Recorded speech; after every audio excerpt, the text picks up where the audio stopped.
Enzyme inhibition is a reaction between a molecule and an enzyme that blocks the action of the enzyme, either temporarily or permanently, depending on the type of enzyme inhibitor involved. This process occurs in the natural world all the time, and it has a number of applications for humans, including in the formulation of pharmaceuticals and the development of certain products. There are several types of enzyme inhibition involving different types of molecules and processes.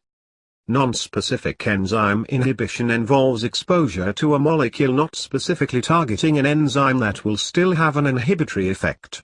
For example, many proteins break down in response to alcohol exposure, and introducing alcohol to an organism can inhibit the activities of a number of enzymes.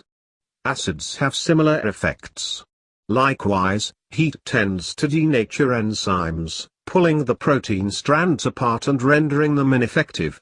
This is why meat softens with cooking, as the proteins in the meat are denatured and start to break down. With specific enzyme inhibition, a molecule interacts directly with the proteins in the enzyme.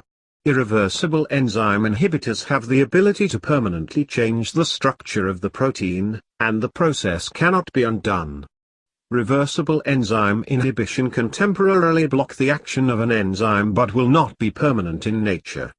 This process can occur in a number of ways, including through competitive inhibition, where the molecule is similar to another molecule that interacts with the enzyme, and it competes for receptor sites, making the enzyme less active or rendering it useless by preventing it from latching onto the molecule it is designed to work with.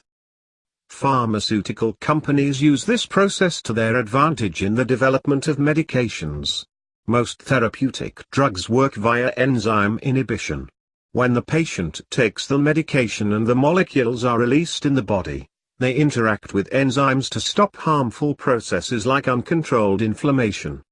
In laboratories, researchers are constantly working with new compounds to see if they have potential uses and to tease out their contents so they can be understood.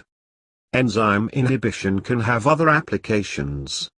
Pest control often relies on this process, by exposing unwanted pests to chemicals that will disrupt chemical processes inside their bodies. Likewise, many herbicides interfere with the internal biology of target plants to prevent them from growing or kill them off. Inhibition of enzymes can also be used in the manufacture of products from food stabilizers to chemical water treatments.